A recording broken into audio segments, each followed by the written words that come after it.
Welcome to the Spawn Chunks. This is episode number 388, recorded on Monday, February 9th, 2026. This is a podcast all about Minecraft, and you can find it on all of your favorite podcasting platforms. There's a video version on YouTube and on Spotify, and if you're enjoying the show, please consider subscribing wherever you're listening. My name is Joel Duggan, and joining me as always is my friend Johnny, but you might know him better as Pixel Riffs on the internet. Hello, sir. Hello, and we've already been talking in the render distance about the Super Bowl, but we've been talking about that with our special guest for today, who needs no introduction, but here is one anyway. You can find him on YouTube and Twitch, making videos and streams from the Hermitcraft server. He's a 3 times Twitch Rivals and MCC champion, the current world record holder of the All Minerals Random Seed No Structures speedrun, arguably the #1 advocate for fletching table functionality, and once shook hands with 2 American presidents. It's Cubfan135. Cub, welcome to the show. Hello, thanks. Great for having me.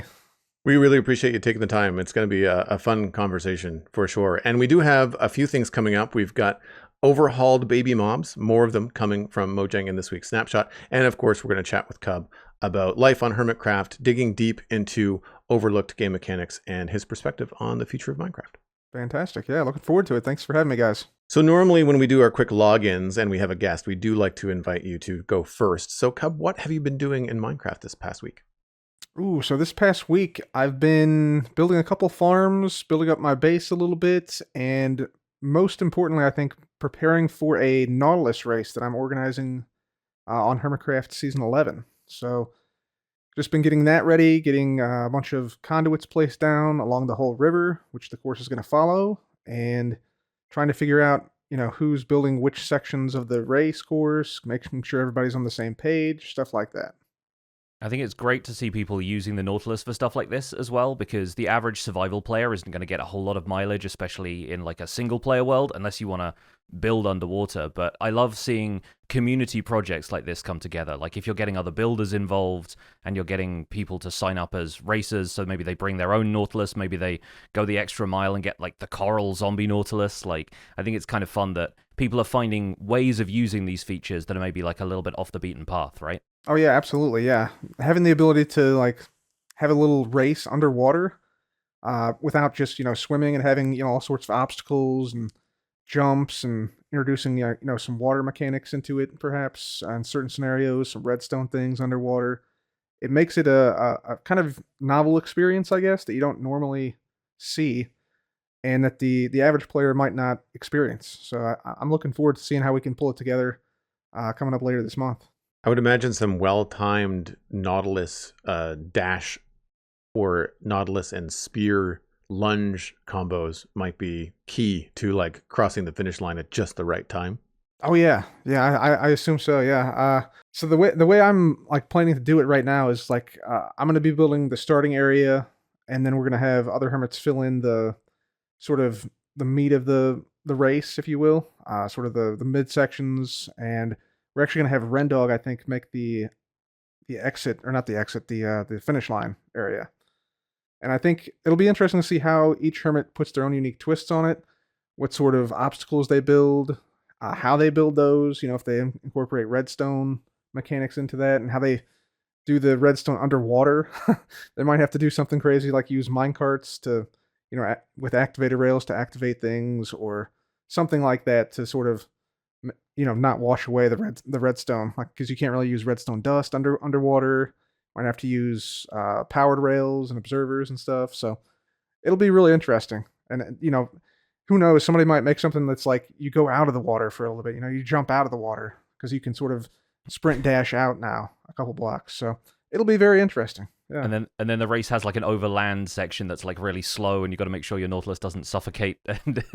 Yeah, it turns from a Nautilus race into like a snail race or something like that. Yeah, yeah, that'd be kind of cool. Although, yeah, like you'd have to have zombie Nautiluses. I had that problem recently. I moved a regular Nautilus, a coral Nautilus, and a zombie Nautilus all into a fish tank, but the fish tank was like up on land, and I was like airlifting them in with a happy gas, and I had to dunk the regular Nautilus in water every so often to make sure it didn't suffocate out of the water. Oh yeah. So I can imagine that being a kind of tricky obstacle if people went that far, but I assume you don't want too much like PvP or anything in there, because if people's Nautilus die mid-race, then they're kind of out of the running at that point. It doesn't seem all that fair, Right, yeah. So I made like some guidelines for people. So like one of the guidelines is you can't really like reasonably die. I mean, you can't like protect against everything. You know, there's a drown with a trident. You might run into a bad situation there. But generally, like we don't want you to take damage during the race. It needs to be like an actual race, not just a PvP, jousting battle, etc. So yeah. Have you worked out if like potions affect them or anything? Like I know that's not always the case with some mobs, but does there anything that can like give a particular Nautilus an edge if they have like power ups during the race or something? Yeah, I haven't actually tested that, but I assume that speed potions probably work and slowness potions might work as well. But I haven't actually tested it, but I'll have to double check that and see if that's possible. If so, I assume some people will have sections like that you can go through a tunnel and maybe it boosts you a little bit compared to going a different alternative route, or you could have players get wind charges or something like one wind charge a person to try to knock the person off course if they jump or something like that could be interesting. Yeah. And then you get the leaping Nautiluses. It'd be kind of a fun addition to it. Yeah, having like I can't imagine like slime block jumps and that kind of thing, but you could do all sorts of wacky stuff with it. I'm sure there's incredibly creative people on Hermitcraft, of course. So I think they'll come up with some really exciting stuff. I could almost see puddle jumping, like trying to get from one little bit of water to the next, or bubble columns, like someone using pistons to like activate and deactivate bubble columns that have either soul sand or magma blocks that are like pushing and pulling, and like I can see those as like obstacle pillars rising up through a course, like a lane that you have to kind of navigate through. But then if it changes, then like you might think you're in the clear, but the next thing you know, you've got bubbles pulling you or pushing you in one direction or another. I'd imagine that the bubbles going up from a piece of soul sand would be more disruptive than the magma blocks, because those tend to be slower. Like they pull you down, but it's slower. And down would not be bad for Nautilus, whereas up might be, depending on like what's above. Yeah, you could actually suffocate too, because you can sometimes get underneath of a block and it can be a little bit troublesome if you get trapped there. Yeah. Yeah, I haven't done much with the Nautilus. I've had them kind of like in the back of my mind there's a couple of ocean monuments near where I'm building right now, and I'm thinking about maybe going and making another Guardian farm and doing something cool. I'm working in a sci-fi zone, so like Guardian and those kind of colors tend to lend themselves well to that kind of thing. But I was thinking that a Nautilus might be quite helpful in raiding an ocean monument, just because of the Nautilus effect for breathing underwater and some of the speed that you can get from getting away from the blasts from the Guardians. Oh yeah, for sure. Yeah, they definitely are good for ocean transport. As an alternative to boats, or as you said, like to use them underwater for extended periods because you get the Nautilus breath. I could definitely see that helping out at least a little bit. But plus, you can the dash is actually very quick to get away in a hurry if you have to. Duck behind the nearest pillar if you're in an ocean monument and break line of sight with all the Guardians. You mentioned the sci-fi area, Joel. How are things shaping up on the Mushroom Island? Pretty good, actually. I finished my storage room, so that part is done, which is good. It's fun to have that finished and be able to move on. And a few of the little details that I added since last time, I'm really, really happy with.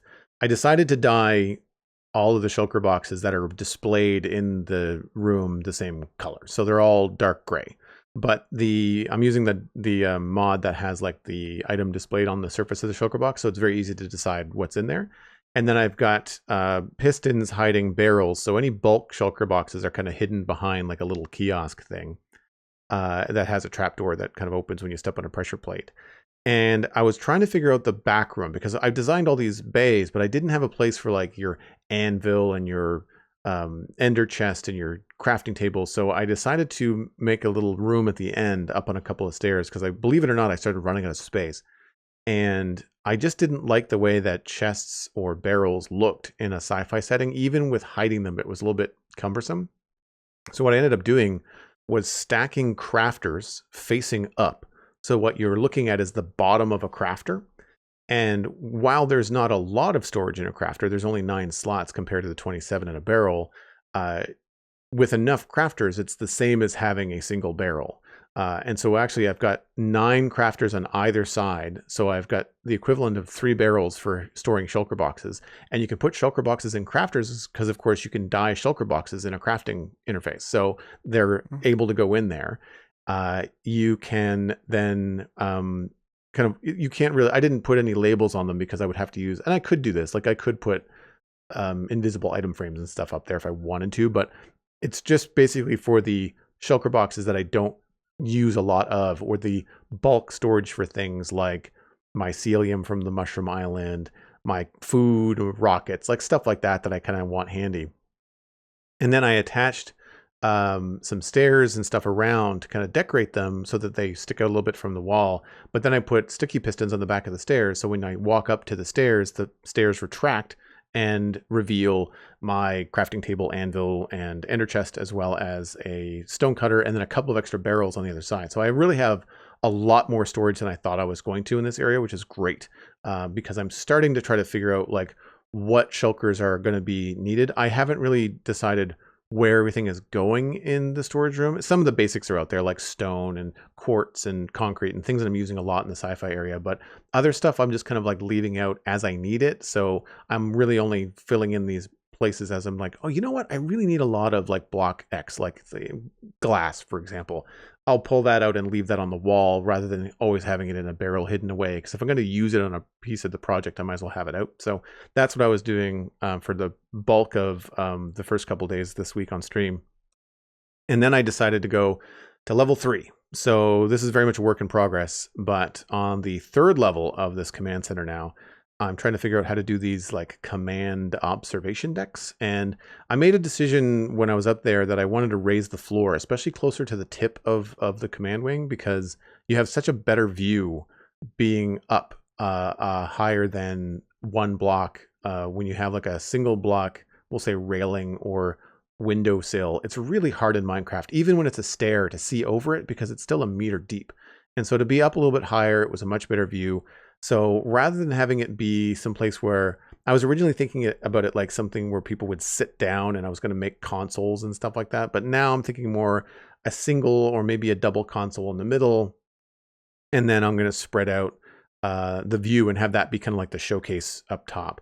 I was originally going to be putting storage up in these places, but I don't need it anymore. So I don't know what I'm going to do with all this space. I'm still working through like, what are the shape of the bulkheads? What are the colors? I'm sticking with like the octagonal design that I've got elsewhere in the build. So I'm kind of echoing that, but I'm trying to switch up the colors. I'm using quartz and I'm using some polished deep slate, but I'm switching up the order, some of the layers, making it look a little bit more fancy on the top floor. I'm still working through all that. And the diorite is temporary. The diorite on the floor is temporary because that's just kind of like a block that I have a lot of, because it's what I use to kind of map out the skeleton of the build when I was first starting. And I'm still trying to figure out like what ceiling texture I want to use, how I'm going to embed the lights. And that I think is going to be a really good indication about what I do for the roof, because the roof, I know kind of what shape I want it to be, but exactly where those blocks are going to go, I didn't want to do until I know what the ceiling is going to look like, because I want to maybe embed a light or have glass over it. And I might need a 2 or 3 deep ceiling for relief.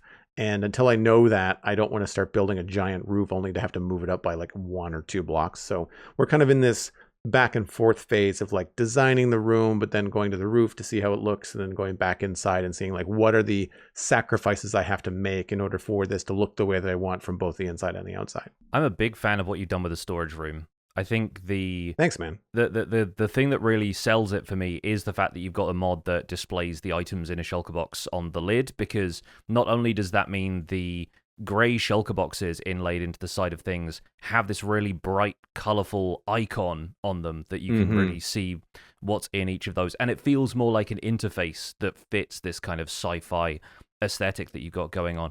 I also really like the use of the crafter, and again, the texture of the shulker boxes is they're like a flat sprite rather than like the 3D side-on cube model of the shulker box, and so that makes it feel a lot more like an interface, the way the crafters interactable elements do. So you've got like the shot here with like a few potion bottles and stuff on there. It sort of feels like a vending machine kind of thing, and I think that's a really neat use of crafters, considering that normally when you think about interacting with a crafting table, all of the ingredients that you put in the crafting interface, if they're not used to make something, go back into your inventory when you close it. But of course, the crafter is not like that, because you can feed items into it and leave the recipe in there and have it activated remotely with redstone. So if you're not using it for that, it still retains the items, and you can put anything you want to in there, more or less. So the fact that you can put shulker boxes in there as storage, I think, is a really smart move. Thanks, man. Yeah, it was really fun to figure out. And then also kind of kicked myself because I'd already used crafters in other parts of the build as like the base of a door, just for their texture alone.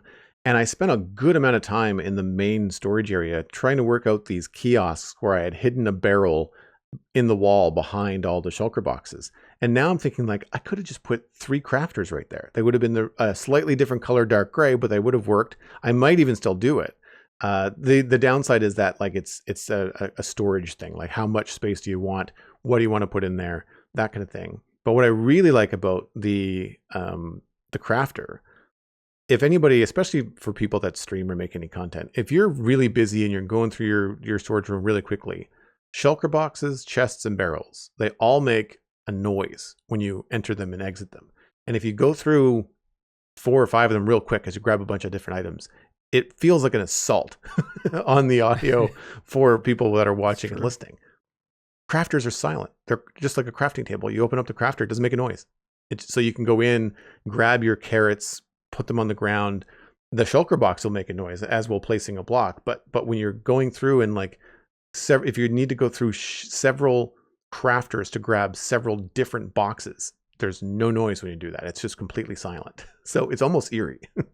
Yeah, that's smart, though. I think it removes a little bit of the friction and also makes it a very sci-fi way of interacting with stuff. We talked in the previous episodes about how a lot of the stuff like barrels, crafting tables, everything looks wooden. There's not really a place for it in the sci-fi aesthetic. Yeah. And so I think hiding it under the stairs that kind of retract as you step on a pressure plate, that's also a really smart move. Cub, what's your storage situation looking like on Hermitcraft these days? Have you got copper golems working for you? Are you working more with, like, filtered storage, or do you not have that part figured out quite yet? Yeah, so I have a copper golem sorter that is pre-filtered, so it filters out things like water buckets and other non-stackables, or other non-stackables, so that basically the golems don't waste their one slot they have to move things along. Mm-hmm. It sort of speeds up the process of sorting. But going back to what Joel said about the audio with the opening and closing of chests and barrels, I found that the golems, particularly when you have a lot of them opening and closing a bunch of chests at once, that noise can be absolutely phenomenal. So I totally relate to what he said about the crafter being silent. It's kind of a nice alternative to that. But I don't know. I found the golems have been pretty good for me for sorting. They have decent speed if you have quite a few of them, and you have them sort of like lined up to check each chest individually. So I have it set up so that I can just simply put all my stuff into a single barrel, and then it sorts those into the appropriate chests, whatever the item is. Like any of the items in the game can just be automatically sorted from that singular location. So that's pretty nice. I usually just dump off a whole bunch of stuff or throw some shulker boxes in there, and it'll empty the shulker box and sort all the items in there. So that I found that to be a very, very useful system this time around. It's nice to have that working for you, like, behind the scenes as well. Like, if you can just kind of, like, throw everything into one hopper or barrel or whatever and forget about it for the time being, you just kind of frees you up to get on with other things instead of going through all of your chests individually, right? Oh, yeah, absolutely. Yeah, I've done some of the big redstone sorters in the past, and those work perfectly fine too, and they've updated some designs since I last made mine. But I think the current like design I have with the copper golems, I think it works very well to just sort of come in and take a few items out and then go off and do a project and then come back and just dump it all off. It's a very efficient way of sorting things and utilizing storage to the best you can. I really like how the copper golem items are filtered on. I think both you and Pix use the same sort of system where there's a renamed item in the bottom of the chest, and so the golem will still put the right item in there, but because the renamed item is there, it doesn't stack. And so it's a very simple way to filter out a bunch of different items. And what I like so much about that is that when you have things like stairs and slabs and like all the variants in different blocks, you can store enough of something, but you're not stuck doing like double chests of slabs or double chests of stairs that you don't need, which I think is really, really slick. Yeah, what I've found is that copper golems are like the bundle equivalent of like a storage filter, where like they're not necessarily good at bulk, but they're good at variety. And I feel like that's the way I store my inventory now is, shulker boxes for bulk stuff and bundles for like a wide variety, like all of the different things you can craft out of a certain type of wood when you've got stairs, slabs, trapdoors, fences, fence gates, all of the buttons and everything else. Like I find that sort of variety is sometimes better sorted, or like it's maybe more compact to sort that stuff using a copper golem than it is to have individual filter slices for all of those, or a more complex multi-item filter that I sort of can't seem to get the hang of whenever I'm trying to design that stuff on my own instead of just copying a tutorial. In fact, I ended up using copper golems for the storage for my drowned farm now, because I have this drowned farm that's set up with the 2 zombie spawners. We've talked about this in previous episodes, but just so Cub is up to speed, I found 2 zombie spawners when I was digging out a large area underground to build a copper aging machine, and I decided to convert that into a drowned farm just so I could try and farm copper really close by to where I was building this big redstone contraption. So now zombies from the spawners drown in a tank. The drowned all get filtered in towards the player, and then I have a few tubes out to either side that generate reinforcements. And that's working well enough now that I can get a decent amount of copper from it, along with all of the other stuff that the drowned drop. And because the reinforcements are generating naturally, that includes fishing rods, Nautilus shells, and tridents. So aside from the fact that zombies also now spawn with equipment like spears, which I've got to filter out as well, I have filter slices for all of the standard stuff. So the copper goes into one slice, Nautilus shells, and of course, because it's a farm built underground involving water, there's a lot of glow ink. So I actually have like a separate slice for glow ink as well. But then 2 for rotten flesh, and then everything outside of that gets sent to a copper golem. And the copper golem has 2 chests either side, one of which is for all of the metallic stuff, because then that can get fed into a blast furnace, and that comes out as nuggets of gold, iron, or copper. And then the stuff that goes to the other side is all the leather armor that they can potentially spawn with, which can't be used as furnace fuel or smelted down for anything, so I'll probably end up disposing of that by a different method. But along with that, there's tridents, which obviously don't smelt down into anything. There are fishing rods, which could be used as furnace fuel, but can't be turned into metal. And there's a couple of other like bits and pieces that they might drop. So I've started filtering everything on the back end of that with a copper golem, and that feels a lot better than the previous solutions, where I think to sort armor you had to like equip it to an armor stand, and if it dispensed onto the armor stand it could be broken and moved to like a different place. And there were a few different smart ways of sorting it previously, but the copper golem, because it ignores enchantments, it doesn't matter whether all of the items that are in the chest indicating, hey, put copper helmets in here, it doesn't know the difference between an unenchanted copper helmet and an enchanted one. So it's able to just throw everything into the chest that feeds the blast furnace, and I just have that topped up with sticks so that it's not wasting too much fuel. And overall, I'm really happy with how this came together over the last couple of days. I think the combination is really cool. I think one of the strengths of copper golems is using them as like the sorting the overflow for bulk sorters like this, where like you want to have a good chunk of the things that you're getting from the farm, but then there's going to be this junk that you have to deal with afterwards, and to try and I guess we'll call it min-max, the amount of stuff you're getting out of the farm. Like, I mean, at this stage in the world, you probably don't need iron nuggets, but it's kind of cool that you can. And I think that's one of the appeals of using the copper golem for this kind of stuff. Yeah, it's a sort of why wouldn't I approach at this point. Yeah, I was just gonna say it's a great complement to existing storage tech. Mostly is what I found. So it might not be like the end all be all of storage, but it definitely can, in certain scenarios like Pixel, like you described with your drown farm, definitely can help out and make things easier to sort. Yeah, the first thing I did with the copper golem in my world was a combination, like filtered bulk storage for like big stuff like wood, logs, and then above that in a barrel, the copper golem is sorting all of the individual variants of that wood type. And I think, yeah, it's a great complement to existing systems. It can compact something that could be a really big redstone device, and I think it makes it approachable to people who aren't necessarily super redstone savvy, but if they can understand interactions with a mob and just observe the mob's behavior a little bit, then that's a little bit easier than puzzling through it like a wiring challenge, Right, yeah, it's super easy to access too. It's just copper and a pumpkin that you shear, so Hmm. not a high barrier of entry, whereas some other redstone mechanics and things like hoppers might be a little bit more resource intensive, especially for new players. So it's a good sort of middle ground. But I think they've struck a nice balance there. When you start to get all the copper coming in from the copper aging machines picks, are you going to start using the copper golem to sort those out?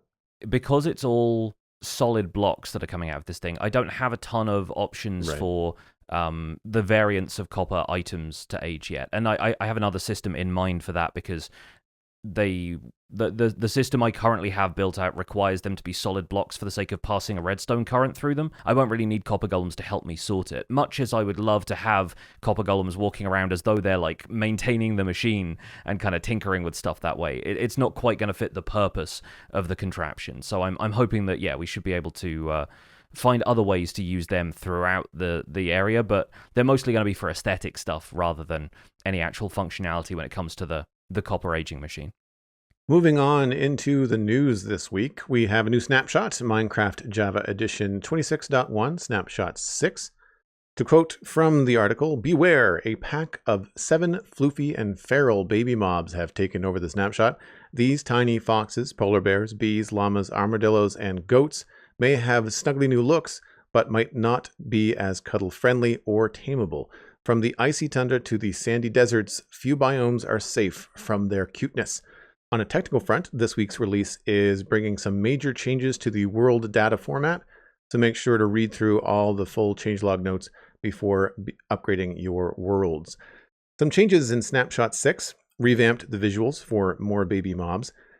Baby polar bears no longer attack foxes. Baby axolotls now have a play dead animation, and fixed the baby chicken wings and the warm chicken's stripes.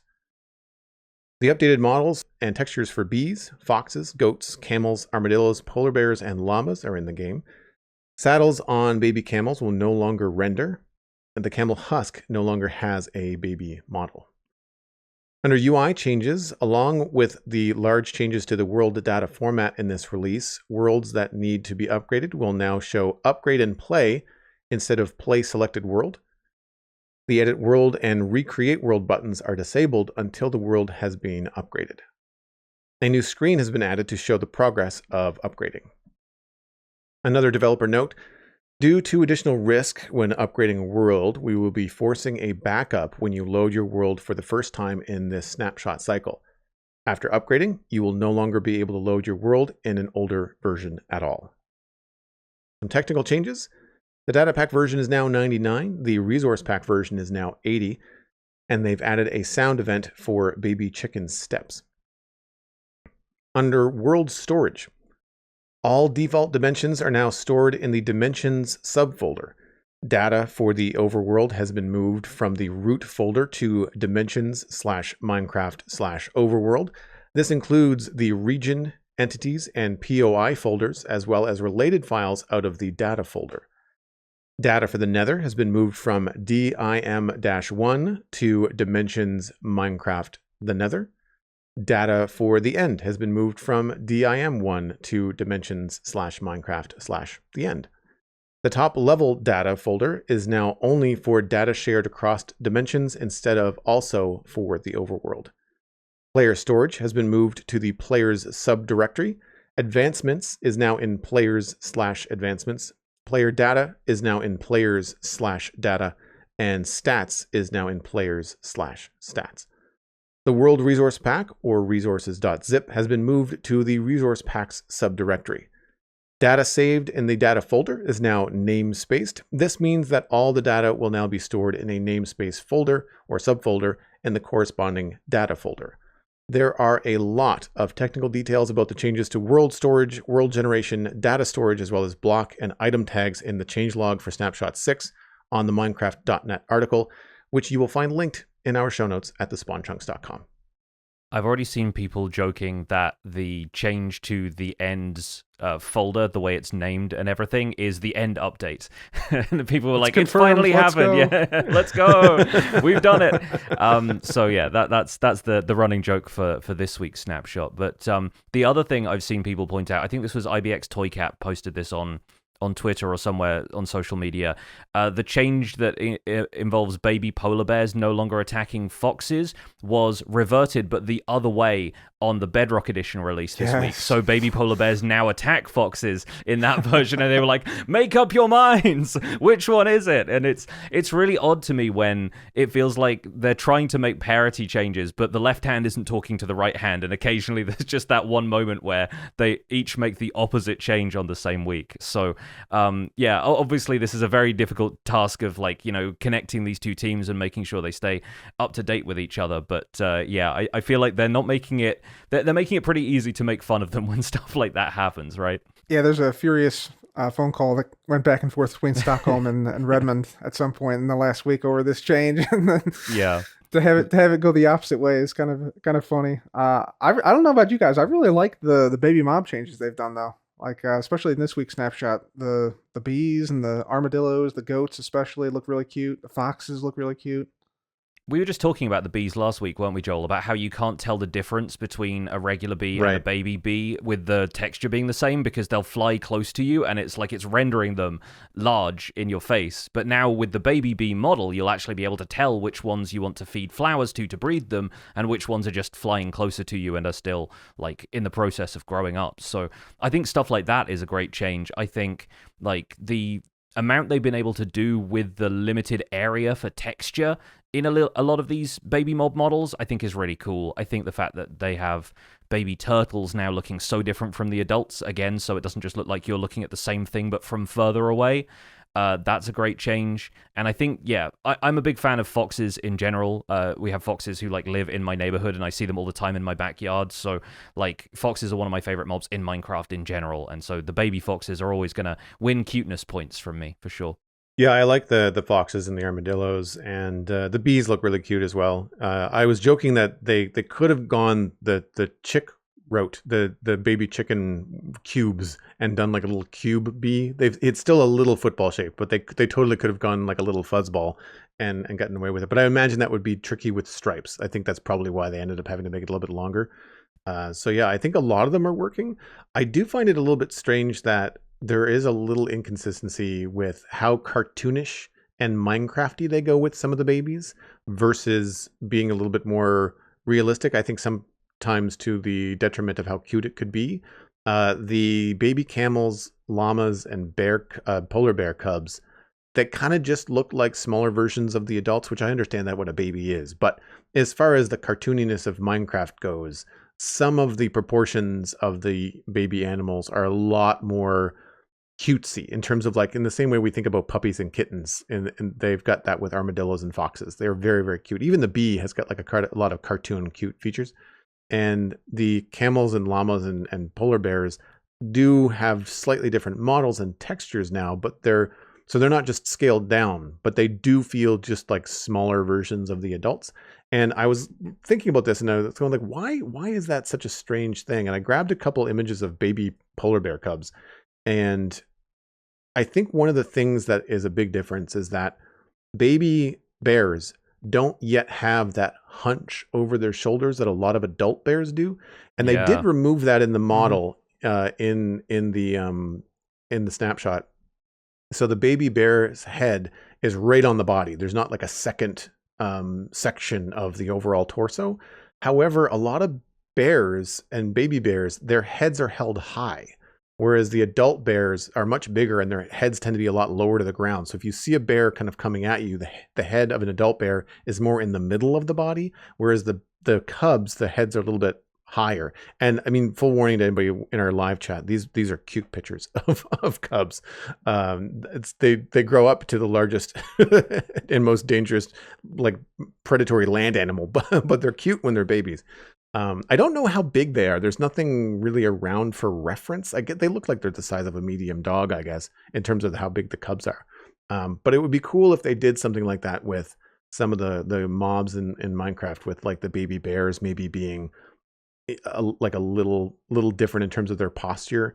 I haven't been in the snapshot to know whether the baby polar bear animations are any different, like if they sit and do cute things or anything like that. Like, I don't know what the personality is. I did go looking at baby camels and baby llamas, and they're cute, but they don't really look all that different from the adults. I think the difference is that, especially with camels, if you go look up what a camel calf looks like, they're almost as tall at the hip as an adult. Like they're really gangly, like they're really long limbed, which I think in Minecraft would be really tricky considering how they make the limbs with no knees, and you have to have it be at least probably 3 or 4 pixels on one side for it to render and not look too thin. So I imagine it was a challenge to do the taller, skinnier baby models in Minecraft with the way that Minecraft kind of like has an aesthetic as being kind of chunky. Considering that camels are like 40% knees, I feel like it's actually kind of a miracle that they exist in Minecraft at all. The other thing I wanted to pick your brain about, Cub, aside from like the technical changes, which we'll get onto in a second, is that last week obviously we had the addition of the golden dandelion to keep baby mobs young eternally. How do you feel about that change? Because I know on Hermitcraft you have a data pack that allows you to do that right now. Is that a mechanic you'd see yourself interacting with? And how do you feel about the golden dandelion as an implementation of that? I like the implementation of the golden dandelion. As you said, we have a data pack on Hermitcraft that sort of mimics that behavior, sort of keeps the baby mobs eternally young. They don't grow up. I like the golden dandelion. I like the recipe. I think it would be interesting to have it available in some other areas. I know a lot of players were suggesting something like a sniffer drop for the golden dandelion. Like it could dig up the golden dandelion as it digs up the torchflower and the pitcher plant. Something like that could be interesting, but overall as a mechanic, I think it's a good mechanic that I think a lot of people will make use of, especially when you're building things like farms or having like barn scenes and things like that. I think also there's some technical aspects to it because the baby mob hitboxes are slightly different than the adult hitboxes, and there's new hitboxes that you can play around with for doors and things like that, and to push things and to have certain parts of mobs clip through things to make dynamic scenes or animated scenes, quote unquote. So that should be interesting to see technical players play around with that a little bit. That's an angle I hadn't thought about, is because the amount of people who use, like, a pig in a boat is, like, just the right width to, like, align something else in, like, I don't know, like, wither cages and stuff like that, use a lot of that really precise alignment, don't they? So, yeah, no, that's fascinating. I hadn't thought of that angle before at all. Yeah, absolutely, yeah. So, yeah, like I've seen, like, I think Impulse might have built a door recently or something like that uses boats, where he has to align the boats precisely. So, things like that. Having a different number of hitboxes and very precise hitboxes can help out in various ways if you need very precise angles or very precise heights, for instance. And I would imagine that a lot of these mobs could be put into minecarts, and then I don't know what they would look like if they were in a minecart, but some of the taller ones like the llamas or the camels might stick out in a funny way, and that could be used as a fun texture to move around in a floor full of carpets or something. I remember ages ago when I first saw Etho do that with, I think, slimes in minecarts and had them moving around. And so just the top of the slime was moving around a room. And then it wasn't within minecarts, but I know a couple of years ago, Tango did something where he was using villagers or something to attract baby zombies and having them run back and forth across Santa's workshop like little elves. Right. And like having that dynamic movement. And so depending on, because foxes have some dynamic stuff with them with regards to chickens and stuff like that. So I wonder, they didn't mention it in the changelog, but I wonder if baby foxes still attack chickens, because it would be really funny to have chicks, these little yellow fluff balls, being moved around somewhere and then have a fox kind of like constantly chase them in a circle. It could be really cute if you wanted to have some control over what's happening in your farm scene or your whatever kind of aesthetic you're trying to set up for your build. Yeah, absolutely. Yeah, and the new chicken feet sound, like the pitter patter of the chicken feet running from the fox, is now enhanced a little bit because of the new sound. So you got kind of a double whammy there. Yeah, that could be cool. How about the technical side of these snapshots lately, Cub? How much of that overlaps into the kind of stuff that you experiment with behind the scenes in Minecraft? Because Joel and I are both mostly survival players. Like, we don't tend to look too much into the back end of things unless we're occasionally tinkering with like data packs and resource pack stuff. But how do the technical changes feel to you? So I know the dim 1 and dim dash 1 changes, like getting Mhm. rid of that and putting it into the same sort of overworld or dimension slash name of the dimension format. I know that's going to help out just from a administrative standpoint, since I run some servers and I have admins who work for me, and they do a lot of back end stuff, and they're loving the changes because it it just organizes things and makes it more intuitive rather than having to Yeah. remember, oh, is the end DM1 or dim dash one? Which one is it? So that's really nice. There's been a couple of bug fixes that I've seen that have been kind of interesting. Um, I think one of the bug fixes was that they fixed a bug from like 10 years ago that I initially reported that I thought would never get fixed. It was the bug where you can spawn or respawn the Ender Dragon rather with just 2 Ender crystals. They Yeah. fixed that, so I'm pinning all my hopes on end update next update cycle on that if, bug fix. if they're tidying some stuff up, they're like, oh, maybe the idea that they're kind of correcting a couple of those things is fun. But I have done that once or twice before, and it even has some weird knock-on effect, like it shifts the location of that bedrock portal, like it would move it down a block or something. And it's like there's so many like little wacky things that haven't been fixed for ages. But yeah, I mean, congrats on obviously like your effort in reporting that bug paying off. But that's I couldn't believe it when I saw it. It was crazy. yeah. It's kind of strange because obviously we want the game to be like tidied up and some of these like fringe behaviors to be sort of phased out. But at the same time, do you ever worry whether Minecraft is losing some of its like some of the charming janky areas of it? Do you think it's losing some of its personality occasionally by fixing that stuff, or do you think all of those changes that kind of iron out things like that are for the better? I think there's areas where they need to be ironed out and areas where they probably should just be left. It's very nuanced things that players use to their advantage to, for instance, make super big piston doors like with quasi connectivity, and there's a lot of niche things that I think should be considered. And I think Mojang is pretty receptive to player feedback when they go too far on those things. There was a instance recently where some parkour changes happened that the community was not too thrilled with. And they took that feedback on board and they said, you know what, we went too far with this. We're going to revert these. And they didn't make the changes. So I feel like they're pretty receptive to where that line is. And so they can adjust sort of on the fly from the snapshot feedback where exactly they want to go with that.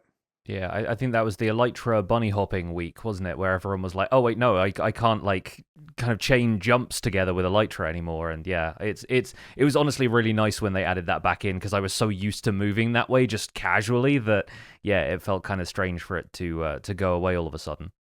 Mm-hmm. Yeah, exactly. I think some of the more successful changes they make like this are less about like player movement and more current things as they are.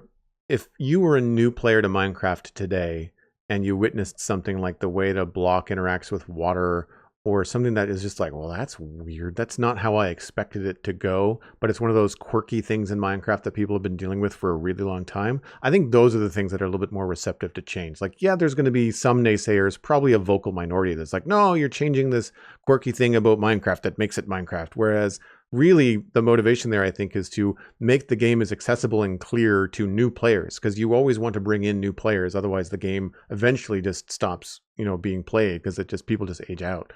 But I think that having those changes made where it is something that just makes a little bit more sense in how something behaves in the game are a little bit more receptive.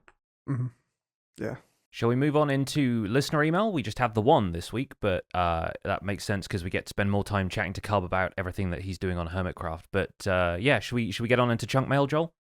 That sounds like a plan. If you would like to email the show, then you can send that to spawnchunkmail@gmail.com. Please keep the emails short and on point if you can. It does help us include those in the episode. And if you are a patron, make sure you indicate that in the subject line. We do tend to file those differently because we do have sometimes emails in the render distance. And if we know you're a patron, we also know you're going to have access to that bonus content as well.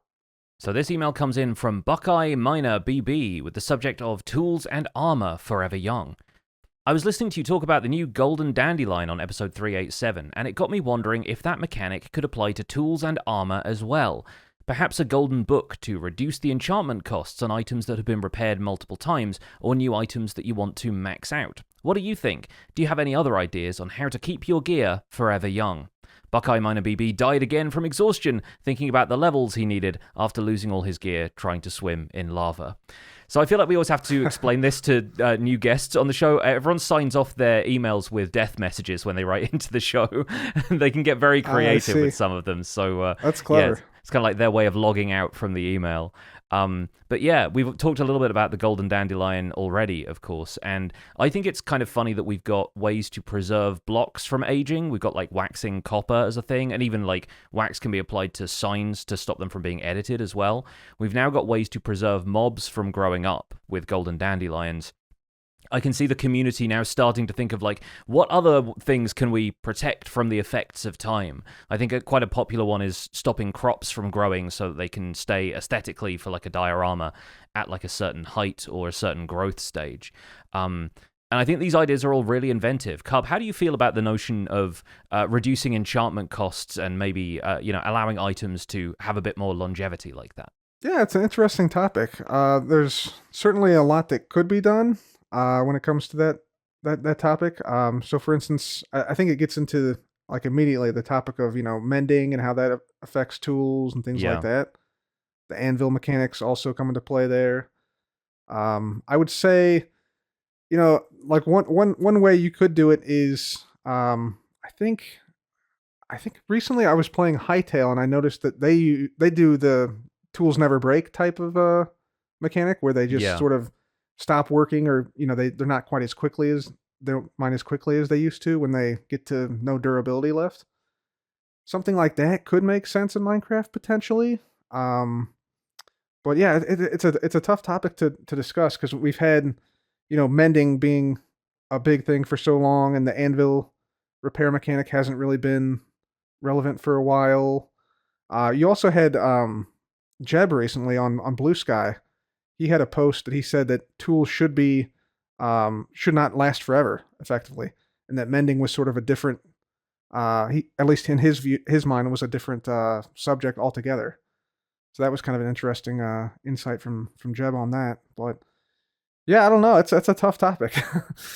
There's a lot of nuance and a lot of balance that comes into it, and also like what makes intuitive sense to new players. You have to consider that as well. So it's a tough topic.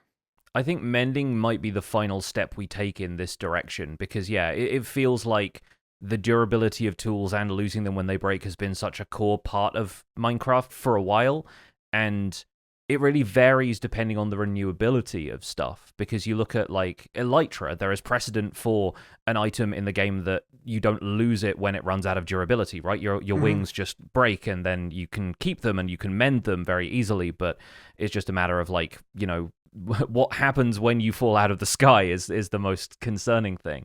But I do think there are very few items that players are going to need that frequently that don't have compatibility with mending. The only thing I can imagine needing this golden book for really is like my infinity bow.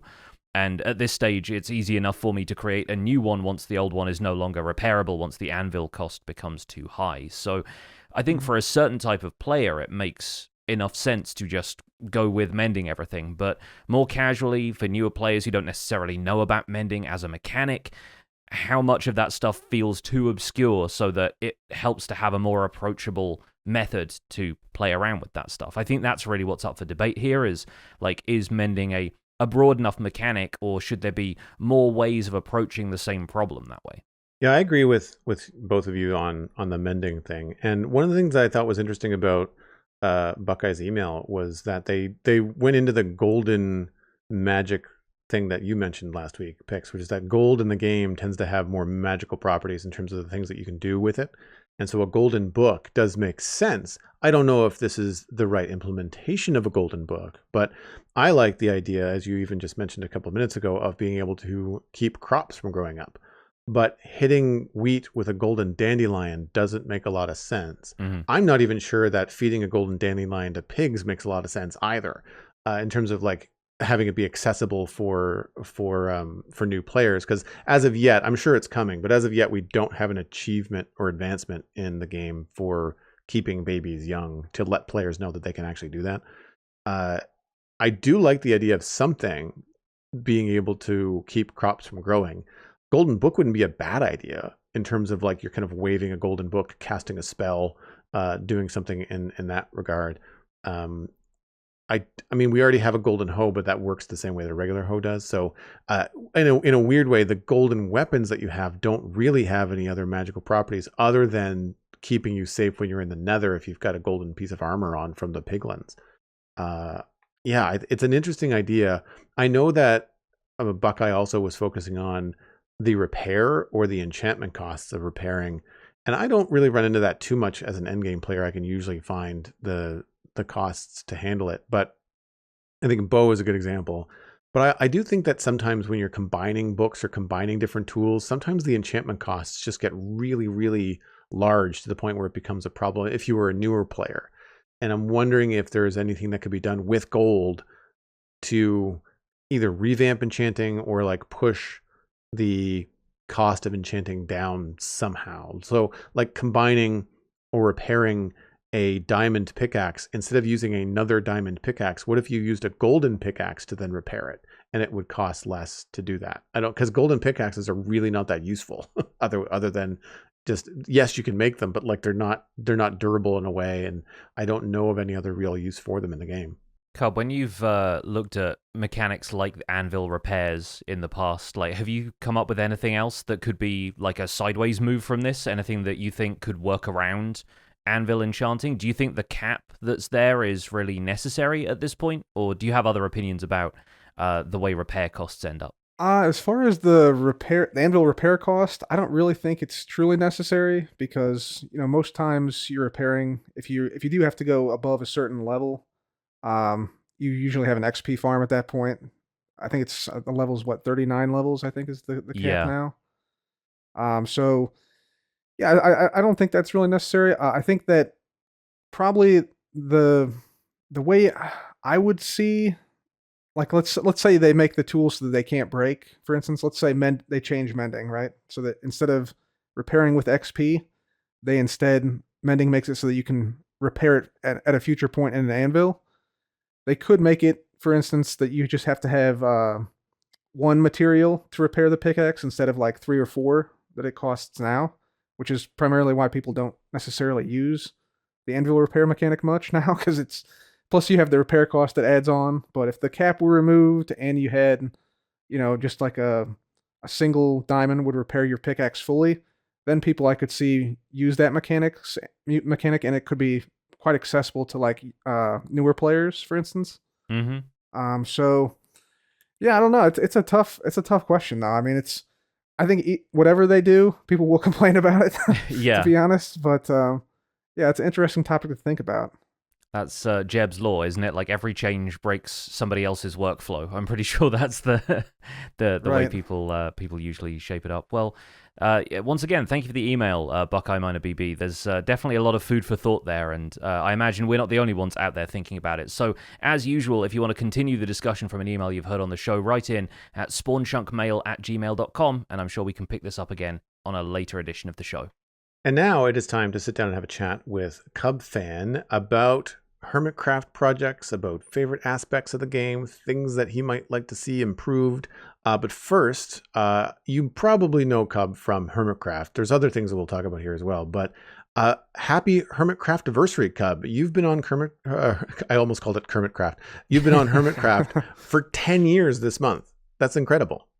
That's right. Yeah, season 4, all the way back in 2016. Yeah, that is quite some time, and yeah, I'm feeling my age when you mentioned that, but it's been a great journey so far. So I'm happy to be there and happy to see it still going strong 10 years later. I think the best thing to kick off this discussion with is something we ask most of our guests. What drew you to Minecraft originally? Like, when did you start playing? What version was it? And how quickly did you realize that, oh, this is my main game, this is what I want to do from now on? Ooh, wow. Okay. So I started playing back in 2011, just before the full release of the game, which happened, I believe, in November 2011, if I'm not mistaken. And so I played in, I think the version was, I want to say it was like beta 1.8.1 or so, somewhere in that region. And what drew me to the game was that I thought it looked terrible at first, to be honest. Like, I thought it was just, how can people be playing this game? The graphics are awful. It's so blocky. Who could possibly like a game that looks like this when, you had other games at the time that were coming out with these crazy realistic graphics? Like Skyrim was out during that time, and it was like far superior visually to Minecraft. And it just didn't make any sense. So I had to try it out. It turns out that gameplay actually matters. Who would think, So that sort of drew me to the game. And I saw people online as well, like some of the original, content creators for Minecraft, making some like incredible videos that it wasn't quite clear. Like with the Yogscast, for instance, they had this cool storyline with Night Peculiar and the Shadow of Israfel series that I thought was just incredibly innovative, and it really showed me like sort of what you could do with the game itself rather than just playing it as like a traditional game. So I'd say those two factors sort of combined to draw me to Minecraft. I think that's one of the first things people recognize the first time they see Minecraft is as soon as you watch somebody else's videos and they're using Minecraft more as like an artistic canvas, like a sculpting tool or like an art program or something like that, you realize that's something people do. And it's something people do in combination with the survival aspect of the game, which Minecraft has sort of spawned a genre of those. So these days it's nice and easy to understand what a survival crafting game is. But Minecraft was really sort of in a field of its own at the time and could only really innovate in that field by being a game that a lot of people considered ugly. I know in my case, I started looking into Minecraft after having seen somebody using it in creative mode to make a scale model of the Enterprise. It's this classic video that was in really, really early versions of Minecraft back when creative mode was first implemented. And yeah, like that was the thing that I went, oh, what, people do stuff like this, and it's not just kind of wander around this desolate landscape and hit a sheep occasionally. Like, I think it's so fascinating that what people get drawn into Minecraft by is, first of all, the community, but also what the community is doing using Minecraft as an artistic or a storytelling canvas. Exactly, yeah. Storytelling canvas, and like you said, incredible builds, wacky contraptions that didn't make any sense from how I was playing the game at the time. Like, Etho was doing stuff with boats and stuff at the time, way back then, that was just unbelievable and didn't make any sense at all to anybody. So yeah, that was all those things sort of combined to make like a perfect game to jump into and become a part of. And the community was back then, was really tight knit. A lot of people knew other people and were very welcoming and stuff. So that was also a huge factor. I think a lot of people know you now for your technical knowledge as well. Like, how soon did the technical game start to appeal to you? Ooh, the technical game pretty much right away, honestly. One of my first videos, like Redstone videos, was like a self-building bridge, where I used like a cobblestone generator to make, like a 12 block long bridge. Mm-hmm. Very basic, very slow nowadays, but I was super proud of it back then because like that was something back then. Like that 12 block bridge, that was crazy. So yeah, definitely the technical aspect and the redstone aspect was a huge part of it. And then, being able to move blocks with pistons and stuff and make fun contraptions. And there was people back then, like Seth Bling was big back then, who made all sorts of wild like elevators with fence gates and really showed sort of what was possible through what I like to call emergent gameplay, which are mechanics that were maybe not necessarily envisioned as part of the game, but through like diffusion of knowledge through YouTube and through players just talking and conversing with one another, sort of make additional gameplay on top of the core mechanic, which I think is very cool. So a lot of this would have been pre-Discord. Obviously, YouTube was around. So how are you connecting with other players besides just watching content on YouTube? How are you talking with folks? So I was using, back in 2011, I was using like Skype to communicate with people. Skype was a big thing. There was TeamSpeak was another one. TeamSpeak, which you could, get onto and talk with folks. And there was also the Minecraft forums back then, which were fairly active. The Minecraft subreddit was fairly active and still is active to this day, but it was a little bit more tight-knit of a community back then. So there was, I think there was some IRC channels too that people were using back then. So yeah, lot of different avenues of communication back then. But I think mostly Skype was the main one. I remember IRC stuff because that's how, when I first got into World of Warcraft, that's how we ended up in different chat rooms with people that were in our community and on the server that we were all on, and part of the community that we were all part of was using IRC chats. I don't remember the clients that I was using, but I guess it would vary depending on what computer I was on. But I remember IRC for sure. I used Skype for podcasting way back in the day. And it was terrible. it was always a crapshoot about what your audio was going to sound like. But I do remember it. But Skype for me was more about connecting with people I already knew, as opposed to connecting with new people that I hadn't met yet. Where I feel like Discord now is kind of taken that on, where I meet new people through our community and through my own communities on Discord. And obviously some communities have free Discords and stuff like that. But when you were seeing all these people online and gathering this kind of community information about Minecraft, where did you find yourself kind of being drawn into creating content with Minecraft? So I was sort of inspired by some of the people who you'd see on YouTube at the time. The Sethlings, the Yogscast, those types of folks, and I found myself getting into the content creation space via I guess it was like a forum post. Somebody wanted to create a Minecraft series, like a Minecraft video series. And I was like, you know what? I could do that. I got some recording software. I got, the whatever the recording software came with my PC, like generic Windows Live Media Player or something like that, I could do this. Not knowing like it would take, hours to cut down the video, and you have to get, editing programs, things like that. So I just sort of like stumbled into it, more or less, really. It just seemed like a fun thing to do. And it was almost, it's hard to describe nowadays because Minecraft is so ubiquitous throughout the world and throughout YouTube and things. But back in 2011, it was like a brand new, like cutting edge thing. And it almost had like, it felt like it had this sort of momentum to it that was just inevitable. Like it was just like a thing that you should do. You should just go make a video about this because people are sharing it and people are making these crazy things. So I just kind of got caught up in that hype wave, if you will, of Minecraft. There really wasn't a whole lot of thought put into like, I want to go into this specific thing and do this type of content and things. It was just more like you just sort of, it just seemed like something fun and interesting to do, more or less.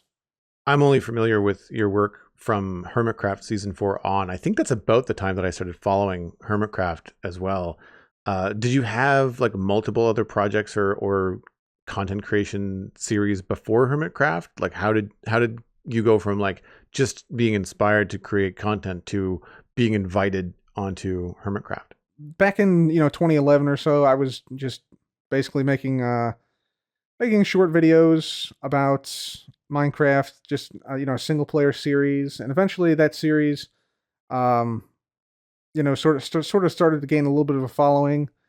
Over the next year, 2 years, the following just sort of snowballed a little bit, kept growing, and then I made a series called Things You Might Not Know About Minecraft, which was all a bunch of facts and interesting tricks you could do to basically enhance your gameplay or things people just generally didn't know about.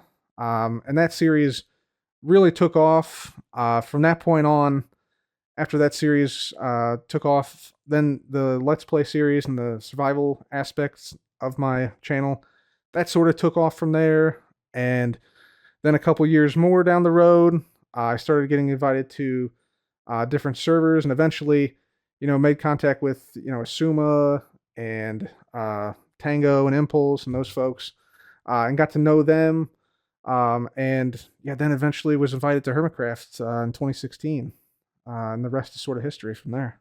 That's awesome. It's such a cool, I don't want to say happenstance, but like, obviously you've put a lot of work and a lot of effort into being part of the Minecraft community, exploring the way that Minecraft is being consumed by players. But I feel like it's a pretty common thread where like people have a single player series, they're doing some cool stuff on YouTube with Minecraft, but then there's something that just sort of beats the algorithm and really starts to get into the eyeballs and of interest of players, like that Things That You Don't Know About Minecraft series.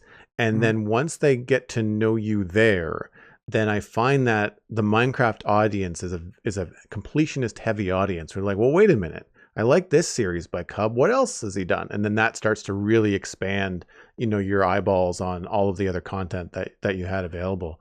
It's such a natural progression, I feel, in a lot of content creators in Minecraft space, that they start off with doing the same sort of things that they see other people doing, and then they come up with one of their own ideas, and that kind of like pushes them into the forefront of like, oh, well, this is a little bit different. Like, this is something that Cub is doing that's a little bit different than other people, and it kind of brings people in. But then I find that, especially because, I mean, as well as a content creator myself, I'm also a fan, and in my early days watching Hermitcraft, before I was making any of my own videos, was thinking like, well, what could I do that would be the same but different? Because like I see all these people doing it, and I don't want to just copy it, but you also get inspired by what people do on like big servers like Hermitcraft, where you have like a collection of very creative people all in the same space, often interacting with one another.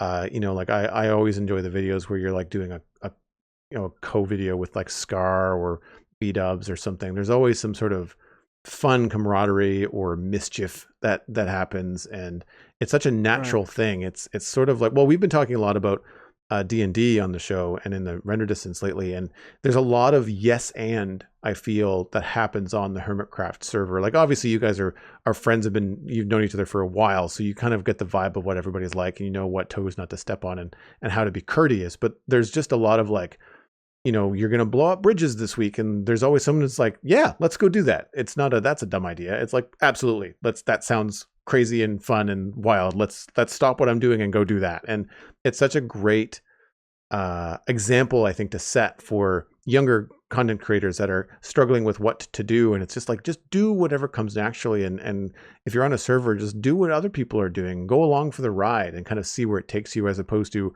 trying to figure out like on paper or preparing for something that's more important. And that's something that I find very true of your content. And I don't know if this is exactly how it goes, but the impression that I get is that your style of gameplay is kind of from the hip in a good way. And I mean that as a compliment.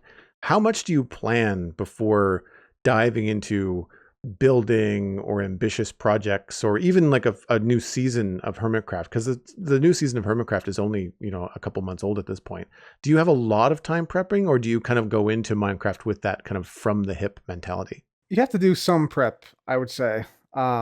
So I would say that in a lot of cases, I like to get sort of a general concept of what I'll be doing, and then sort of go from there.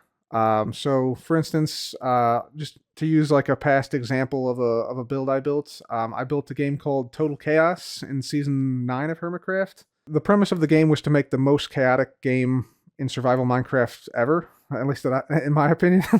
And so I eventually had things like dripstone crashing from the ceiling, and potions being launched into the arena from the sides, arrows of fire raining from the ceiling, shulkers that would shoot players and levitate them above the arena floor, skeletons shooting in from the side, witches throwing potions from the sides, all while you're battling other players, and sort of dramatic music plays. So it was a challenge, and the way I approached it is like I first spent a lot of time, like hours of time, sort of figuring out all the mechanics behind it. Like, do I want players to, be stuck on the ground by using honey blocks, or do I have them just be able to jump around and go wherever they want to, whenever? Do I have potions shoot in all the time, some of the time? What's the ratio of the potions? How far does the arrow shoot? How big is the range of the skeletons shooting players? So I had to test all these things, but I didn't really put everything together in one build, if that makes sense. I just had the core concept, and then I'm just sort of fleshing it out from that point. So the way I tend to approach it is I have that core concept, and everything is sort of based around that concept. I might build like a portion of a building or something and be like, oh yeah, that looks good. Those colors are fine. The shape's decent. let's go with that. And it's like a little sliver of the build, but I can sort of imagine what the entire thing will look like based off that little sample. So it's almost like a spider web of ideas. Like I have the core concept down, then I feel like I can develop all the webs, the web of the rest of the build, essentially. Nice. Yeah, it's also more fun not to build something twice. I tend to do all my building in survival. I don't do much prep in creative either. And if I do, it's like you said, it's something technical. It's a redstone build or it's a farm that I'm trying to get the right spacing on because I'm limited in my survival world. Something that would be a real pain to kind of troubleshoot live in survival.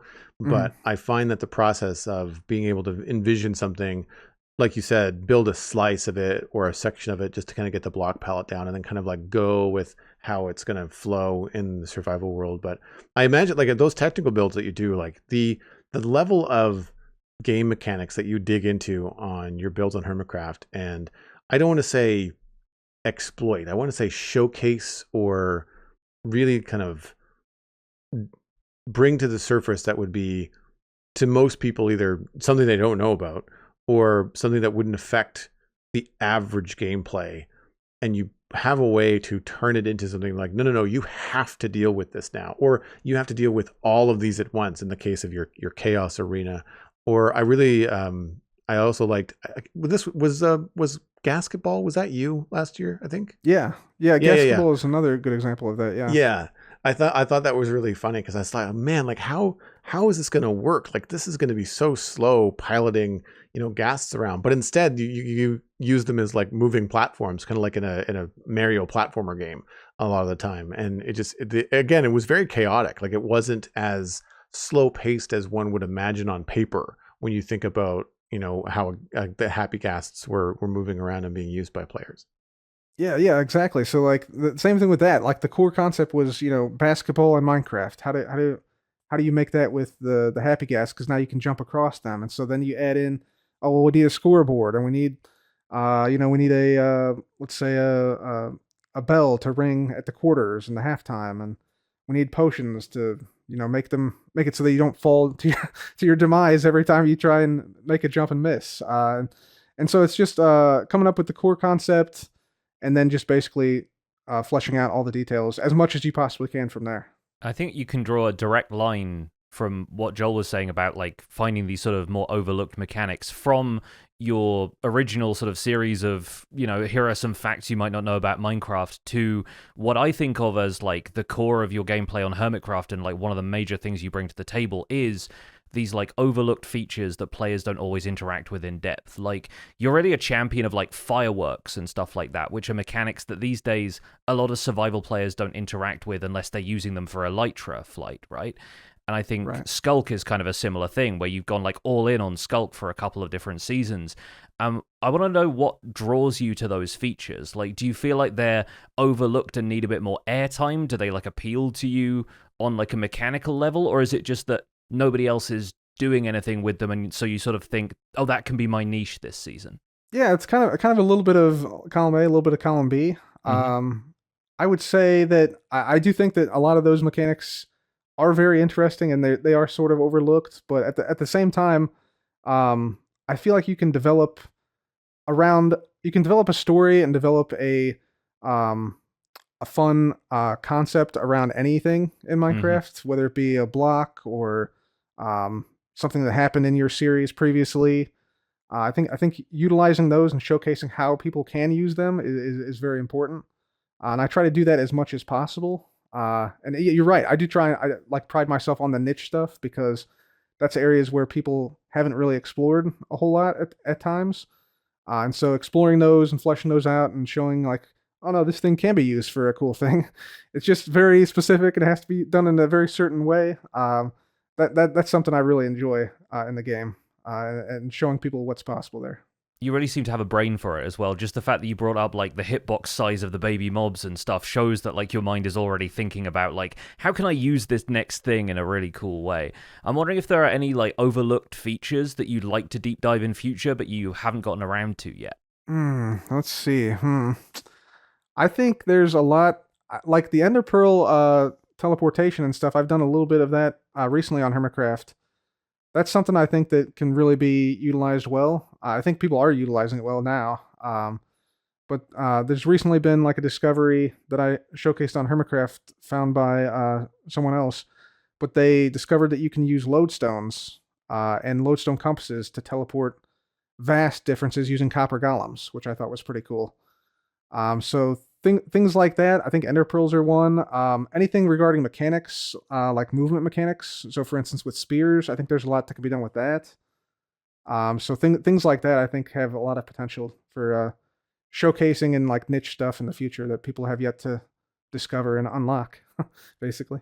I think the Nautilus race is another great example of that, right? It's like, here's this niche feature that people aren't immediately drawn to, but you're like, no, this has potential. Let me show you the potential. And I think that's such a valuable thing in the Minecraft community when you have a lot of people who just like to play kind of the same way. Like, they get bored of Minecraft even because they'll boot up a world and they'll play the exact same, like, 10 hours of gameplay up to beating the Ender Dragon, and then they kind of go, well, what now? And it's all just been the same for them. So I think having that variety, and a philosophy I like to bring to it, is sort of using every part of the game, whether it's like collecting every item or just trying to dabble in anything new that gets added in like forthcoming updates. I think that's really the core of getting the most out of Minecraft, and that's a philosophy you and I seem to share, I think. I would agree. Yeah, absolutely. Yeah.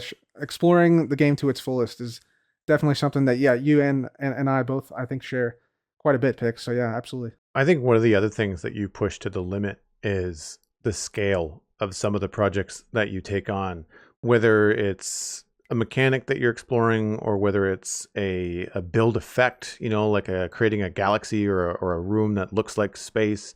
Or this season, you are expending the end island to essentially render distance, for the lack of a better way to describe it. And I'm wondering, like, what draws you to these projects that are really grind heavy? Like, it can be a lot of the same block or a lot of the same thing over and over and over again. It must take so long behind the scenes. Like, it's a quick cut in a YouTube video, but it must take you hours, if not days, to do things like expanding the end island with all that endstone. Right. Yeah. Yeah. That took over a week, I think, or so, just to do that. Wow. Expanding that. And that's, playing quite a bit, like 10, 12 hours a day at times. But I mean, the thing is, I don't really consider that much, more or less. For me, it's about the idea. Like, it just seemed like a cool idea to just have sort of a barren, flat expanse of end that would just extend into what looks like infinity from certain angles. So it was more about the idea of it rather than grinding for the sake of grinding. It is, at a certain point, though, when you do these large projects, you can sort of get into a kind of like a flow state where you just sort of automatically mine the blocks up and place the blocks, mine the blocks up and place the blocks, and so it kind of flows nicely.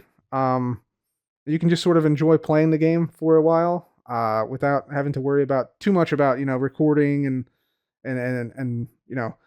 always talking during an episode. And there's something about that is also keeps you sort of grounded to the game a bit. But yeah, I mean, a lot of the grindy projects I don't really do because they're grindy. I just do them because I think they're a cool idea.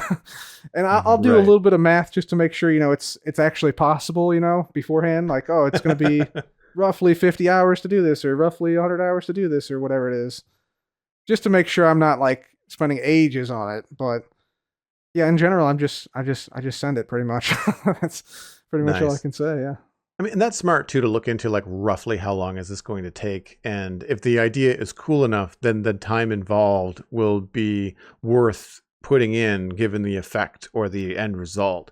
Whereas, if you're thinking about making a video about it, or how long or how much of your time is going to be spent on this, or if it's like getting close to the end of a season where that things might be wrapping up, you can go, oh, well, that's a cool idea, but maybe I can't start it right now because that's going to take me 100 hours to do, and there's only a few more weeks left of Hermitcraft this season, and I don't want to have that situation where like you get halfway through something or you partially get an idea out. And I think all of us have got those projects that are like sitting unfinished somewhere on a server where that it doesn't have a back, or the farm wasn't finished, or it was almost working the way that you wanted but not quite. Like, I think that's a lot of stuff that we all have had an experience with. And I know what you mean about the flow state. I have mentioned several times on my stream where I will talk about what I'm building. If I'm doing something artistic, if I'm trying to come up with block palettes, I can talk your ear off.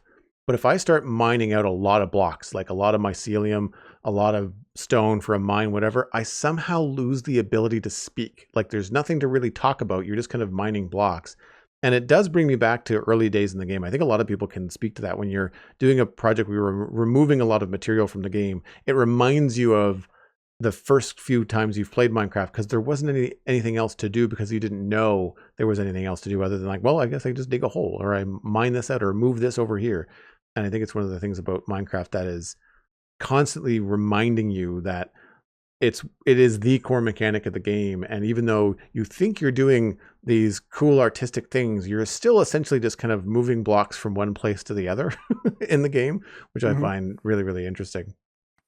Yeah, I would say also, I think the most underrated thing in all of Minecraft is the block pickup sound. That little, I don't know if you can hear this. Can you hear that? Yeah, I don't know. yeah. But that little pop of the sound, I think is one of, if not the best sound ever in any video game. Mm-hmm. So that little sound definitely helps out when you're picking up all these blocks. It's like a little hit of dopamine when you pick up each block and you're working on a big project. It happens all the time, so it's pretty great. That's something that I've had people tuning into my streams lately, where I've been digging this giant area for the copper aging machine, and having beacon mining being the majority of that. People love like the sound of blocks being insta-mined and then all of the kind of picking up sounds in the process of that. And people will tune in just to like have something peaceful to listen to in the background. But I totally relate to like the grind being almost like a meditative part of the process. It's like you can zone out a little bit, and it doesn't necessarily have to be for the grind's sake, but like in the case of this big copper aging machine I want to build, it's like it's my idea that I want to see through. It's not just the spectacle of it being in a wide open space. It's what I can do with that space after the fact. Pix, you made a netherite beacon, a full netherite beacon at one point, didn't you? Yeah, absolutely. In season 1 of Survival Guide, and that was the same thing. It was very meditative, and I tried to get to a point where there are obviously a lot of ways to mine for ancient debris.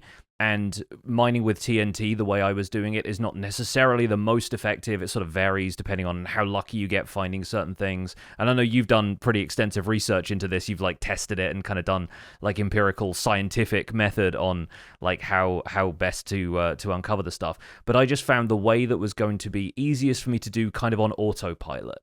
And so that became, like, again, a meditative task, even though it was punctuated by explosions every so often. It kind of felt good to have something that I could just do over and over again. And by the end of it, the reward, the payoff was just fantastic. Like, it was great to have a bunch of people tuning in for it, like it was this massive achievement that had happened. I know a couple of other content creators did it sort of around the same time, some a little earlier, some a little later. So I wasn't, like, racing to be the first. I was really just in it to say that I had done it, you know? Yeah, that's fantastic. Yeah, and I'm sure like the feeling of, and once you complete these big projects, I mean, you have an enormous sense of pride in being able to do something that's taken, X number of hours or X number of blocks or whatever it is that you tried to accomplish. So there's also a big sense of accomplishment in whatever it is you do that is a bigger project. Yeah, a lot of this game is about proving it can be done. I feel like for people, especially when we touched on this briefly earlier, but the content creator space is so saturated now for Minecraft that you've really got to find the stuff that you do, like the niche that kind of sets you apart from other creators. And I think in your case, that's also a lot of like deep thinking about the game and where it can go, and like stuff that you would like to see added to the game just because you have so much experience in it. So I'd like to talk a bit about your series, The List, because that came out, I think, end of 2024, roughly, and you suggested a ton of like new features and gameplay changes that you thought would make a good path forward for vanilla Minecraft. So I want to start with, for example, a couple of them that have actually been introduced since then. You talked about copper golems, which weren't formally implemented in the game yet, but had obviously been a potential mob vote option at Minecraft Live. You talked about them maybe appearing in stuff like trail ruins. You talked about zombie horses occasionally appearing, I think, in like zombified village stables. Like, how do you feel about the way those have been introduced now that they're in the game, but they've been in the game in ways that you didn't necessarily predict the first time around?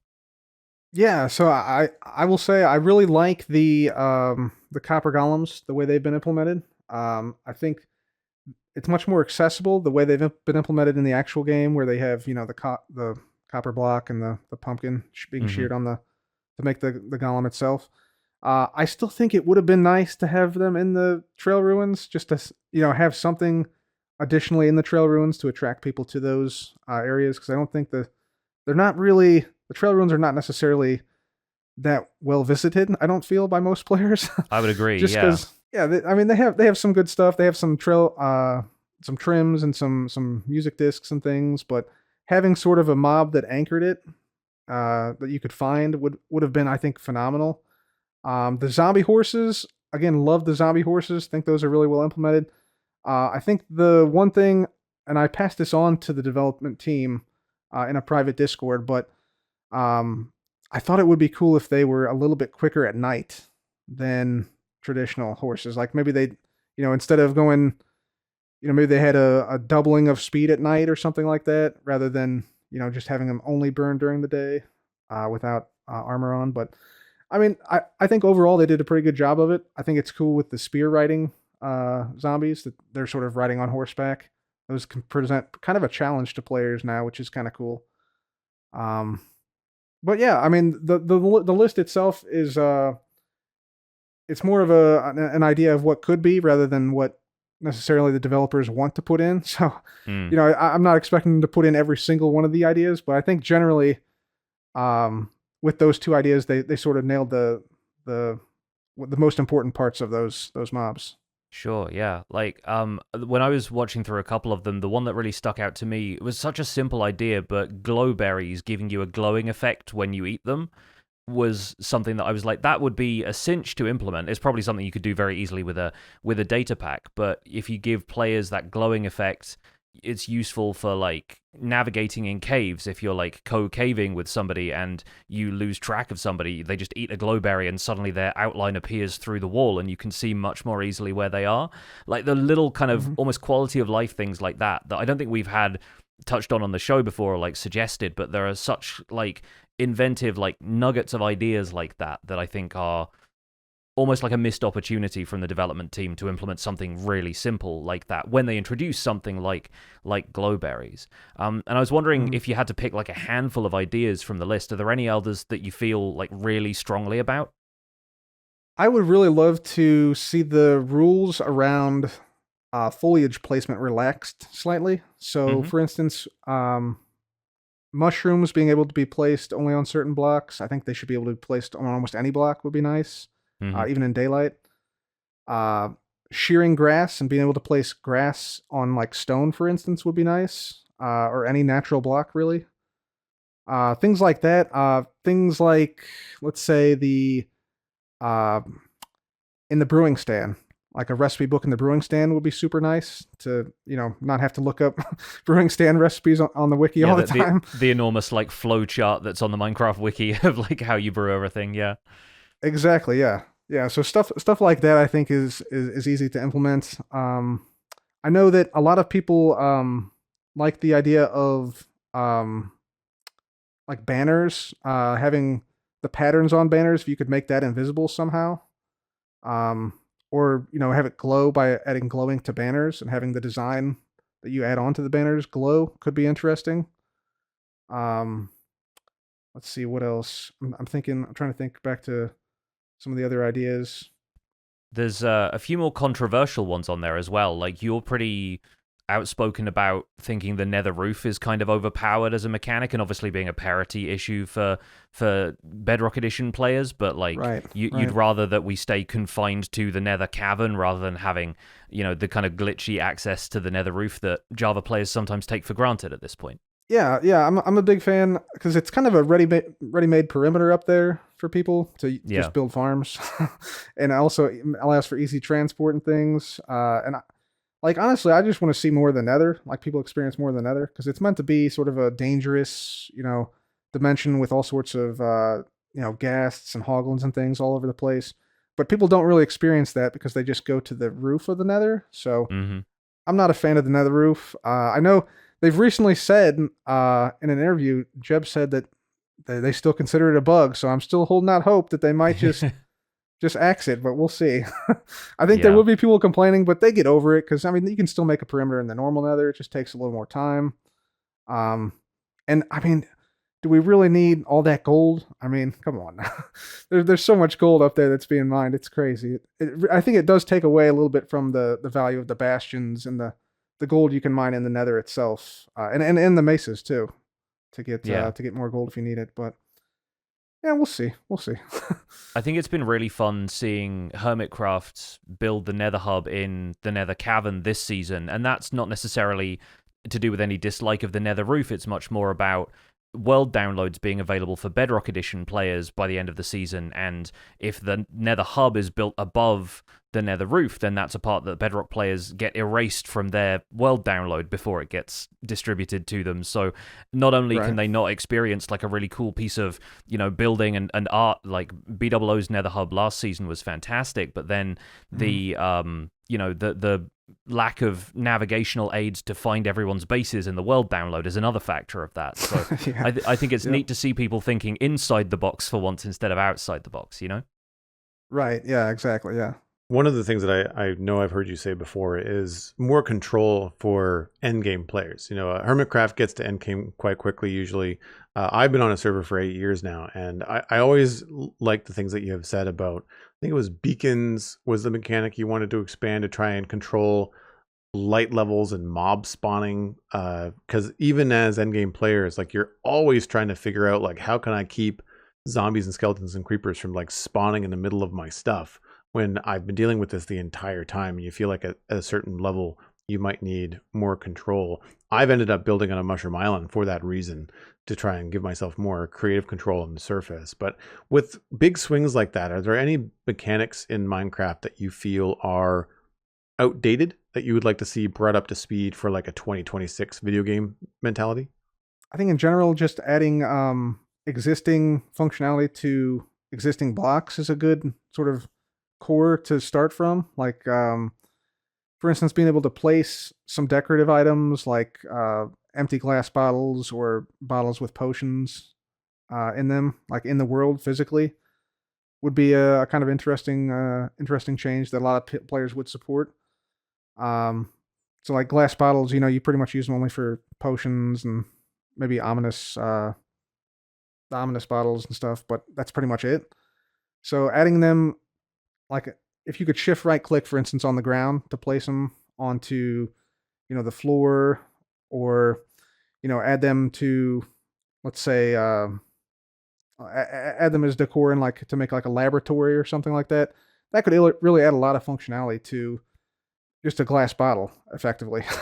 So that's something I would like to see, like some type of increased decor options, I guess, from existing items. It also includes things like, if you could place the clock in the world, would that be interesting? Would players use the clock more? Because right now they basically don't really use it as much as they could. But if it, was able to be placed, maybe it would be a much more useful item. And I mean, it already exists. They just got to make a 3D model for it, and there you go. You already see players trying to imitate that kind of functionality with having like invisible item frames as an option as well, right? Like if you want to put something up on a wall, but you don't want the big frame around it, like invisible item frames is a pretty commonly used function at that stage. So I think that that's something that maybe just because of the amount of players substituting that functionality in using data packs and stuff, maybe that's something that they will look into. And I'm curious if maybe having played a bit of Hightail recently, because I know you've been dipping into that along with a lot of other Minecraft creators, we sort of touched on it again briefly earlier, but if you saw anything during the early access release of Hightail that you thought Minecraft could learn from. This was a discussion topic we had on an episode a few weeks ago, so it'd be really interesting to hear if you thought any, if you found yourself wishing any features of Hightail were like a part of Minecraft. Oh yeah. So that goes right to the point I was just making about the bottles and stuff. I felt that Hightail had a superior amount of decoration options, especially interior decoration options compared to Minecraft, which I think Minecraft could really benefit from having themselves. So, for instance, like they had books you could place down in the world. They had the glass bottles, as I mentioned. There was like wall rings for decoration. A lot of these really small niche things that could be very useful if added to Minecraft. Would be nice to see from Hightail. Yeah, they had tables and chairs too. They did have tables and chairs, yeah. I'm not sure those necessarily fit in Minecraft, but I mean, yeah, those types of things I think would be important to add. Maybe like a little roof lighting type options could be good. You know, we have like lanterns and stuff, but a few other ones might be interesting to have, like plants that emit light, stuff like that. Could be interesting. But yeah, I really enjoyed Hightail. Did you guys like it? How did you guys find Hightail? I'm still playing. Yeah, I really like it. Okay, yeah. Joel's played a bit more than I have. I got stuck in for maybe like 7 or 8 hours worth of gameplay, but I had other stuff to do in Minecraft, so I came back to that pretty quick. Yeah, I'm still adventuring up the tech tree in terms of trying to get like the adamantite and I don't even know where to get the mithril in the game, but I started exploring like the cinder wastes and the big lava islands that you can see, and I find I'm doing more exploring because most of what there is to do in the game right now is climbing the tech tree, going out and finding the materials. I do find that because there is so much cool stuff and so many unique blocks that you want to bring back, that the inventory fills up quite quickly. And that's been a thing that I do like about it. It might be a little bit overpowered for the early access, but the teleporters, now that I've got access to those, your inventory being full is not that big of a deal because you can really kind of zip home quite quickly if you've planned your routes accordingly. I did like building in the game. I built myself a little blacksmith hut with everything was kind of like new to me. The build that I have where I'm living in the game is something that already existed. I kind of renovated it a little bit, just kind of give myself some more space. So that one wasn't from scratch, but I liked the build hammer. I think that's really cool for being able to change the texture of blocks as they're already in the world. And I do like some of the roof pieces, but the textures are great, but sometimes the way that they connect to one another was kind of limiting. Compared to the way that you can create roofs in Minecraft. Of course, with Minecraft, you're limited by like what you have in stairs and slabs a lot of the time, and for the angles that you want. Whereas in Hightail, that kind of gave you the angle, but then you're kind of hamstrung by how the underside of that block connects. And I thought that was an interesting challenge. I think the thing that I find tricky with Hightail building is the red hologram they give you for putting something down and rotating it. It's cool that you can do that before you place it, but I find that the red hologram is kind of hard to see sometimes. It doesn't necessarily go where you think it's going to go. So there is something to be said. Yeah, there is something to be said for like the way that you place stairs in Minecraft. Like, you aim at the top of the block or the bottom of the block and they go right side up or upside down. Something like that in Hightail might speed things up a little bit. But yeah, I really like it. I think that for me, as someone that has had a career in illustration and design, the mobs, the animation of the mobs, both friendly and hostile, are just so engaging. Like, I don't do PvE in Minecraft at all. I'm very much a builder, but I really enjoy smacking a skeleton and watching it crumble in Hightail.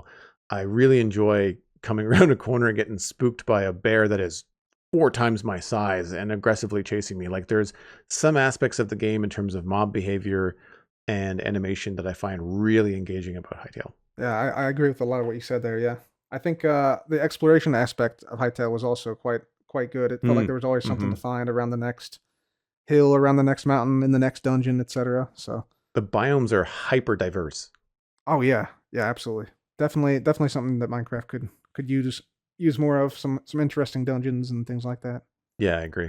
Thinking back to what you said earlier, Cub, about your first interaction with Minecraft being, why is this game so ugly? I feel like people aren't going to be saying that about Hightail if it's their sort of vector into playing these like voxel-style games. And so I wonder, especially for younger players who are going to have like a lot more appeal in the kind of brighter, cartoony, sort of saturated version of it, I kind of wonder if Hightail is going to be a vector for people to get into Minecraft later than they have been, or if it's going to be sort of the other way around, where people get into Minecraft and then go to Hightail if they want more of the high adventure stuff, and then stay in Minecraft if they want more of the sandbox technical gameplay kind of side of things. Yeah, interesting you say that, because I've seen quite a number of people I've watched on Twitch streams and such that have said that they weren't necessarily a fan of Minecraft, but they absolutely love Hightail, which I thought was wild, because like me playing Minecraft, Hightail feels like it's very familiar, yet there's some aspects, as Joel said, with the how the blocks are placed and how things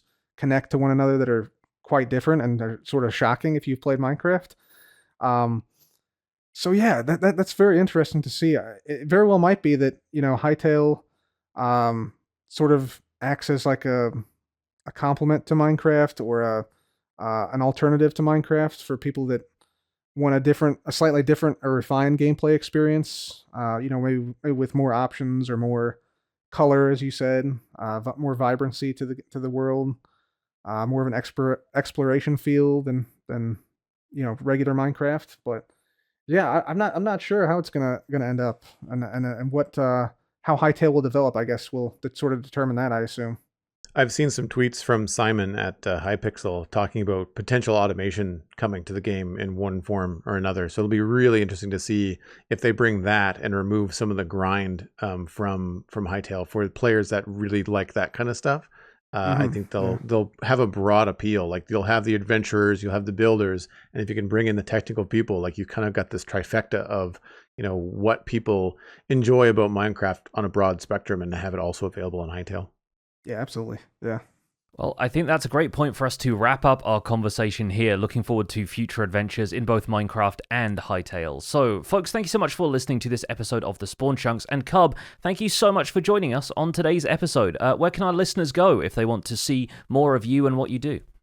If you want to see more of what I want to do, you can visit youtube.com/Cubfan135. I upload videos there pretty consistently. And I also stream at twitch.tv/Cubfan135 multiple times a week on average. So you can check me out there. You can also check me out on Twitter, twitter.com/Cubfan135, and Blue Sky at @Cubfan135. Very cool. All right. As for us, you can find more information about our show and links to some of the stuff that we've talked about today over at thespawnchunks.com. We'll include all of Cub's links over there as well in our show notes for the week. The music for the show is composed by me, and The Spawn Chunks is proud to be a listener-supported podcast. If you're getting some value out of the show, why not consider putting some value back in? You can visit patreon.com/thespawnchunks to join our community. Pledging any of our paid tiers gets an invite to our patrons-only Discord chat. You can listen to the show live when we record it in Discord every week. We also have the extended version of the podcast, The Render Distance, where this week we are going to be continuing the conversation, keeping the recording going, and having a little bit of a warm-down chat with Cub after the main show concludes. We currently have 262 patrons. There is always room for more, of course. Special thanks go out to our content engineer patrons, Kynabeeld, Hunter555, Jumbo Sale, Mindtrip Media, and That Penguin Dude. We have no new annual memberships to shout out this week, but you can, right now, save 10% if you decide to support us for a full year on Patreon. So head over and check that out. Sharing the podcast with your friends is the easiest way to support the show. It's free. Just tell a friend about the Spawn Chunks and where they can go to listen to it. New episodes are available on Mondays on all of your favorite podcasting platforms, with video versions on Spotify and on YouTube. You can email the show at spawnchunkmail@gmail.com. The RSS feed is linked on the spawnchunks.com, and the patron-only RSS feed is on the Patreon page. That's where you can listen to The Render Distance, the extended version of the podcast. My name is Johnny, but online I go by Pixelriffs. You can find most of what I do at youtube.com/Pixelriffs, where the Minecraft Survival Guide is currently in its third season, and you'll also find the VODs of the Gigs D&D streams there as well. I also stream 3 days a week on Twitch, where I do behind-the-scenes work for my YouTube series. I'm the voice of the unofficial Hermitcraft recap, which you can find through a quick YouTube search. And aside from that, I'm at Pixelriffs on both Blue Sky and Instagram. Joel, where can people find you online? I will point you towards the Citadel Cafe, my podcast about sci-fi and fantasy entertainment. There's a new episode out right now, 501. 502 is coming up this week. I think Stephen and I are going to be talking about Wonder Man, a new series from Marvel on Disney+. You can find me on social media at Joel Duggan, and I will point you towards twitch.tv/Joel Duggan, where I stream Tuesday through Friday at 9 a.m. and Saturdays at 1. Most of the time right now I'm working on this giant command center in Minecraft, but Fridays right now are Hightail, so you can check out both. Thanks for visiting the Spawn Chunks. The world outside is infinite, and it's been 2,525 days since fletching table functionality was promised.